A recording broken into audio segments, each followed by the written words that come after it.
ಪ್ರತಿಯೊಬ್ಬ ಆತ್ಮೀಯ ಸರ್ಕಾರಿ ನೌಕರರು, ನಿವೃತ್ತ ಸರ್ಕಾರಿ ನೌಕರರು, ಪಿಂಚಣಿದಾರರು, ಅನುದಾನಿತ ನೌಕರರು ಹಾಗೂ ಗುತ್ತಿಗೆ ನೌಕರರಿಗೆ ಹೊಸ ವರ್ಷದ ಹಾರ್ದಿಕ ಶುಭಾಶಯಗಳು. 2025ನೇ ಸಾಲಿನಲ್ಲಿ ನಿಮಗೆಲ್ಲರಿಗೂ ಒಳ್ಳೆಯದಾಗಲಿ. 2025ನೇ ಇಸ್ವಿಯಲ್ಲಿ ಸರ್ಕಾರಿ ನೌಕರರು, ನಿವೃತ್ತ ನೌಕರರ ನಿರೀಕ್ಷೆಗಳು ಏನು? 2024ರಲ್ಲಿ ಈಡೇರದೇ ಇರುವಂತಹ ಸಿಹಿ ಸುದ್ದಿಗಳು, ಕನಸುಗಳು 2025ರಲ್ಲಿ ಈಡೇರುತ್ತಾ? ಏನು ನಿರೀಕ್ಷೆ ಇದೆ? ನಮ್ಮ ಕನಸುಗಳನ್ನು ಈಡೇರಿಸಿಕೊಳ್ಳಲು, ನಮ್ಮ ಸವಲತ್ತುಗಳನ್ನು ಪಡೆಯಲು ಯಾವ್ಯಾವ ಮಾರ್ಗಗಳನ್ನು ಅನುಸರಿಸಬೇಕು ಅನ್ನೋದ್ರ ಬಗ್ಗೆ ವಿವರವಾದ ಮಾಹಿತಿಯನ್ನು ಶೇರ್ ಮಾಡ್ತೀನಿ. ಈ ಮಾಹಿತಿ ಶೇರ್ ಮಾಡೋದಕ್ಕಿಂತ ಮುಂಚಿತವಾಗಿ ಯಾರ್ಯಾರು ಈ ಚಾನಲ್ಗೆ ಸಬ್ಸ್ಕ್ರೈಬ್ ಆಗಿಲ್ಲ, ದಯವಿಟ್ಟು ಕೆಳಗಡೆ ಕಾಣ್ತಾ ಇರೋಂಥ ಸಬ್ಸ್ಕ್ರೈಬ್ ಬಟನನ್ನು ಒತ್ತಿ ಬೆಲ್ ಐಕನನ್ನು ಕ್ಲಿಕ್ ಮಾಡಿ ಆಲ್ ಅಂತ ಮಾಡಿ ನಿಮ್ಮ ಪ್ರಾಬ್ಲಮ್ಗಳನ್ನು ಲೀಗಲ್ ಆಗಿ ಸಾಲ್ವ್ ಮಾಡ್ಕೊಳ್ಳಿ. ಸ್ನೇಹಿತರೆ, ಕರ್ನಾಟಕ ರಾಜ್ಯದಲ್ಲಿರುವಂಥ ಎಲ್ಲ ಸರ್ಕಾರಿ ನೌಕರರು, ನಿವೃತ್ತ ನೌಕರರು ಹೊಸ ವರ್ಷ ಆಚರಣೆ ಮಾಡಿರ್ತೀರಿ.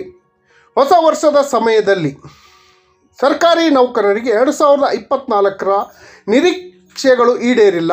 2025ರಲ್ಲಿ ಏನೇನು ನಿರೀಕ್ಷೆ ಇದೆ ಈ ಬಗ್ಗೆ ನೌಕರ ಸಂಘಗಳು ಕೂಡ ತಮ್ಮ ನಿರೀಕ್ಷೆಗಳನ್ನು ತಿಳಿಸಿದೆ. ನೌಕರ ಸಂಘದ ಅಧ್ಯಕ್ಷರಾಗಿ ಶ್ರೀ ಷಡಾಕ್ಷರಿ ಅವರು 2ನೇ ಬಾರಿಗೆ ಆಯ್ಕೆಯಾಗಿದ್ದಾರೆ. 2ನೇ ಬಾರಿ ಆದರೂ ನೌಕರರ, ನಿವೃತ್ತ ನೌಕರರ ಸಮಸ್ಯೆಗಳನ್ನು ಈಡೇರಿಸುವಂಥ ಕೆಲಸವನ್ನು ಮಾಡ್ತಾರಾ? ಯಾವ್ಯಾವ ನಿರೀಕ್ಷೆಗಳನ್ನು ಇಟ್ಕೊಂಡಿದ್ದಾರೆ? ಇದು ನಿರೀಕ್ಷೆ ಅಲ್ಲ, ಸಂಕಲ್ಪ ಅಂತ ಹೇಳಿದ್ದಾರೆ. ಇದ್ರ ಬಗ್ಗೆ ಏನು ಅಂತ ನೋಡೋದಾದರೆ, ಸ್ನೇಹಿತರೆ, 7ನೇ ವೇತನ ಆಯೋಗದ ವರದಿಯನ್ನು ಇಂಪ್ಲಿಮೆಂಟ್ ಆಯಿತು. ಆದರೆ 7ನೇ ವೇತನ ಆಯೋಗದಲ್ಲಿ ಇನ್ನೂ ಸುಮಾರು 1ನೇ ವರದಿಯ ಸುಮಾರು ಶಿಫಾರಸುಗಳು ಜಾರಿಯಾಗಲು ಬಾಕಿ ಇದೆ. ಇದುವರೆಗೆ ರಾಜ್ಯ ಸರ್ಕಾರ ಇದ್ರ ಬಗ್ಗೆ ಕ್ರಮ ಕೈಗೊಂಡಿಲ್ಲ.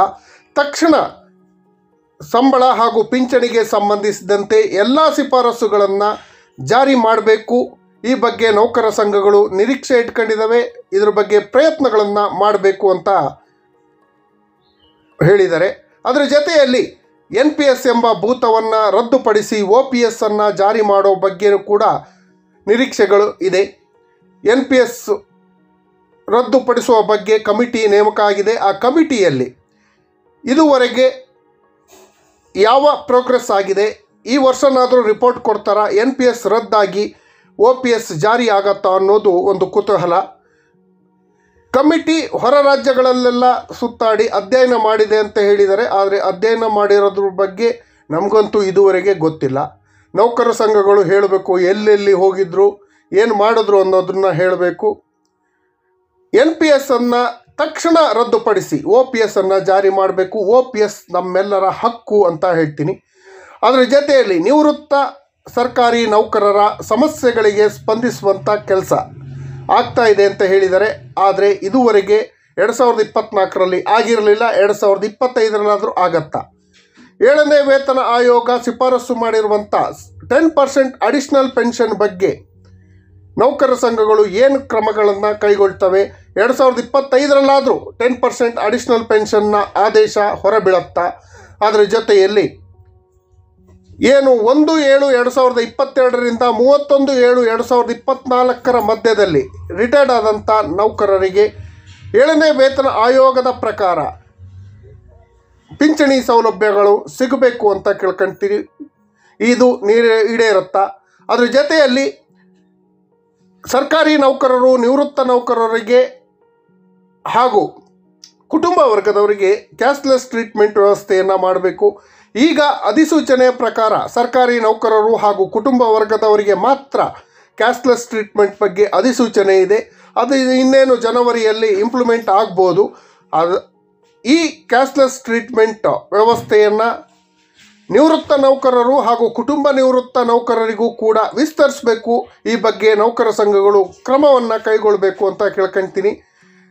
ಬಹುಮುಖ್ಯವಾಗಿ ನೌಕರರ ಸಮಸ್ಯೆ ಅಂದರೆ ಟ್ರಾನ್ಸ್ಫರ್ ಸಮಸ್ಯೆಗಳು. ಅದರಲ್ಲಿ ಟೀಚರ್ಸಲ್ಲಂತೂ ತುಂಬ ಸಮಸ್ಯೆಗಳಿದೆ. ಯಾವುದೋ ಸಮಯಕ್ಕೆ ಟ್ರಾನ್ಸ್ಫರ್ ಮಾಡೋವಂಥ ವ್ಯವಸ್ಥೆ ಇದೆ. ಈ ಟ್ರಾನ್ಸ್ಫರ್ ಮಾಡೋದ್ರ ಬಗ್ಗೆ ಒಂದು ವೈಜ್ಞಾನಿಕವಾದ ವ್ಯವಸ್ಥೆಯನ್ನು ಜಾರಿ ಮಾಡ್ಕೊಬೇಕು.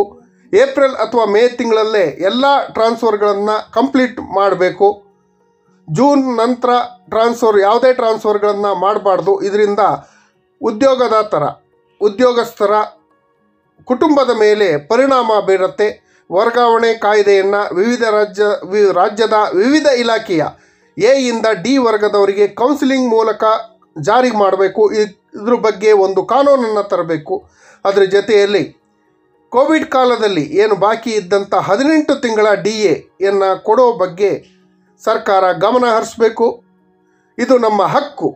ಈ ಬಗ್ಗೆ ಹಲವಾರು ಬಾರಿ ಚರ್ಚೆಗಳಾಗಿದೆ. ಕೇಂದ್ರ ಸರ್ಕಾರ ಆಗಲಿ ಅಥವಾ ರಾಜ್ಯ ಸರ್ಕಾರ ಆಗಲಿ ಒಂದು ಕಂತಲ್ಲಿ ಕೊಡೋಕ್ಕಾಗಿಲ್ಲ ಅಂದರೆ ಕನಿಷ್ಠ 3 ಕಂತಲ್ಲಾದರೂ ನೌಕರರಿಗೆ 18 ತಿಂಗಳ DAಯನ್ನು ತಕ್ಷಣ ಮಂಜೂರು ಮಾಡಬೇಕು. ಇದು 2025ನೇ ಸಾಲಿನಲ್ಲಿ ನೌಕರರ ನಿರೀಕ್ಷೆಗಳು. ಈ ನಿರೀಕ್ಷೆಯನ್ನು ಈಡೇರಿಸುವಂಥ ಕೆಲಸವನ್ನು ರಾಜ್ಯ ಸರ್ಕಾರ ಹಾಗೂ ಕೇಂದ್ರ ಸರ್ಕಾರಗಳು ಕೈಗೊಳ್ಳಬೇಕು ಅಂತ ಕೇಳ್ಕೊಳ್ತೀನಿ. ಅದರ ಜೊತೆಯಲ್ಲಿ 371J ವಿಶೇಷ ಸ್ಥಾನಮಾನ ಪಡೆದಂತಹ ಹೈದರಾಬಾದ್ ಕರ್ನಾಟಕದ ಭಾಗದವರಿಗೆ ಈ ಸಂವಿಧಾನದ ಅಂಶವನ್ನು ಗಮನಿಸಿ ಅವರಿಗೆ ಪ್ರಮೋಷನ್ಗಳನ್ನು ಕೊಡೋಕ್ಕೆ ಅವಕಾಶವನ್ನು ಕಲ್ಪಿಸಬೇಕು. ಇದ್ರ ಬಗ್ಗೆ ರಾಜ್ಯ ಸರ್ಕಾರ ಗಮನ ಹರಿಸಿ ಹೈದರಾಬಾದ್ ಕರ್ನಾಟಕದ ಭಾಗದಲ್ಲಿ ಕೆಲಸ ಮಾಡ್ತಿರುವಂಥ ನೌಕರರಿಗೆ ತಕ್ಷಣ ಮುಂಬಡ್ತಿ ವ್ಯವಸ್ಥೆಯನ್ನು ಕಲ್ಪಿಸುವಂಥ ಕಾರ್ಯವನ್ನು 2025ರಲ್ಲಿ ಕೈಗೊಳ್ಳುತ್ತಾ ಅನ್ನೋದನ್ನು ನೋಡಬೇಕು. ಅನುದಾನಿತ ನೌಕರರಿಗೆ ಸಮಸ್ಯೆಗಳಿಗೆ 2025ರಲ್ಲಾದರೂ ಪರಿಹಾರ ಸಿಗತ್ತಾ? ಅದ್ರ ಜೊತೆಯಲ್ಲಿ ನೌಕರರು ಹಾಗೂ ಪಿಂಚಣಿದಾರರ ಸಮಸ್ಯೆಗಳಿಗೆ ಸ್ಪಂದಿಸುವಂಥ ಅಧಿಕಾರಿಗಳನ್ನು ನೇಮಕ ಮಾಡಬೇಕು ಅಂತ ಕೇಳ್ಕೊಳ್ತೀವಿ. ಅದರ ಜೊತೆಯಲ್ಲಿ 7ನೇ ವೇತನ ಆಯೋಗದ 2ನೇ ವರದಿ ಇದುವರೆಗೆ ಬಹಿರಂಗ ಆಗಿಲ್ಲ. ಈ 2ನೇ ವರದಿಯಲ್ಲಿ ಏನಿದೆ, ಯಾವೆಲ್ಲ ಶಿಫಾರಸುಗಳು ಇದೆ ಅನ್ನೋದ್ರ ಬಗ್ಗೆ ಬಹಿರಂಗಪಡಿಸಿ ಅದನ್ನು ಕೂಡ ಇಂಪ್ಲಿಮೆಂಟ್ ಮಾಡಬೇಕು. ಅದೇ ರೀತಿ 7ನೇ ವೇತನ ಆಯೋಗದಲ್ಲಿ 1ನೇ ವರದಿಯಲ್ಲಿ ಏನು ಶಿಫಾರಸುಗಳು ಜಾರಿಗೆ ಬಾಕಿ ಇದೆ ಅವು ಎಲ್ಲ ಶಿಫಾರಸುಗಳನ್ನು ತಕ್ಷಣ ಜಾರಿ ಮಾಡುವತ್ತ ರಾಜ್ಯ ಸರ್ಕಾರ ಕ್ರಮ ಕೈಗೊಳ್ಳಬೇಕು.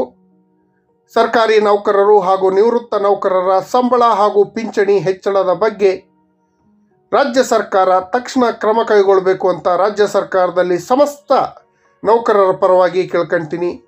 7ನೇ ವೇತನ ಆಯೋಗನ ವೈಜ್ಞಾನಿಕ ಜಾರಿಗಾಗಿ 10% ಅಡಿಷನಲ್ ಪೆನ್ಷನ್ನು, ವೈಜ್ಞಾನಿಕ ಪಿಂಚಣಿ, 7ನೇ ವೇತನ ಆಯೋಗದ ಪ್ರಕಾರ ಪಿಂಚಣಿ ಹಾಗೂ ಇತರ ಎಲ್ಲ ಸಮಸ್ಯೆಗಳ ಬಗ್ಗೆ, ಕ್ಯಾಶ್ಲೆಸ್ ಟ್ರೀಟ್ಮೆಂಟ್ ಇರ್ಬೋದು, ಎಲ್ಲ ಸಮಸ್ಯೆಗಳ ಬಗ್ಗೆ ಈಗಾಗಲೇ 2ನೇ ಬಾರಿಗೆ ಆಯ್ಕೆ ಆದಂತಹ ನೌಕರ ಸಂಘದ ಅಧ್ಯಕ್ಷರು ಹೆಚ್ಚು ಕ್ರಿಯಾಶೀಲರಾಗಿ ಈ ಎಲ್ಲ ಸಮಸ್ಯೆಗಳಿಗೆ ಪರಿಹಾರ ಸೂಚಿಸಿ ಸಿಹಿ ಸುದ್ದಿಗಳನ್ನು ಕೊಡಿಸೋಂಥ ಕೆಲಸವನ್ನು ಮಾಡಬೇಕು.